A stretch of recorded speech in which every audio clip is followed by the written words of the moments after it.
നമ്മൾ ഒരാളുടെ സ്വഭാവത്തെ അറിഞ്ഞിട്ട് അയാളോട് കൂട്ടുകൂടുന്നത് വളരെയധികം നല്ലതാണ്. ഇപ്പോൾ ഒരു സ്ഥലത്ത് പുതുതായിട്ട് ചെല്ലുമ്പോൾ ഒരാളുടെ സ്വഭാവത്തെക്കുറിച്ചിട്ട് മറ്റുള്ളവർ ചിലപ്പോൾ നമ്മളോട് ഒന്ന് രണ്ട് കുറ്റങ്ങളൊക്കെ നമുക്ക് പറഞ്ഞു തന്നു എന്ന് വരാം. അത് കണ്ണടച്ച് വിശ്വസിക്കേണ്ട, പക്ഷെ ജസ്റ്റ് ഒന്ന് കേൾക്കുക. എന്നിട്ട് അയാളെ ഒബ്സർവ് ചെയ്യുക. ആ പറഞ്ഞതിൽ എന്തെങ്കിലും കാര്യമുണ്ടോ, അതല്ലെങ്കിൽ അയാൾ നമ്മുടെ കൂടെയുള്ളപ്പോൾ അയാൾ മറ്റുള്ളവരോട് എങ്ങനെ പെരുമാറുന്നു.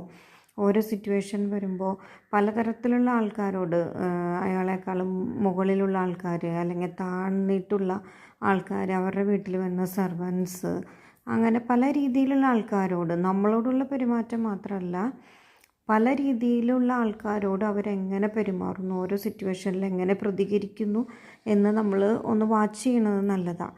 കാരണം ഈ ഒരു പെരുമാറ്റം നമുക്ക് ഭാവിയിൽ നമ്മളോടും പ്രതീക്ഷിക്കാം. അപ്പോൾ ഒരാളുടെ ക്യാരക്ടർ അനലൈസ് ചെയ്യുമ്പോൾ അവർ വിവിധ വ്യക്തികളോട് വിവിധ സിറ്റുവേഷനിൽ എങ്ങനെ പ്രതികരിക്കുന്നു എന്ന് നമ്മൾ ഒബ്സർവ്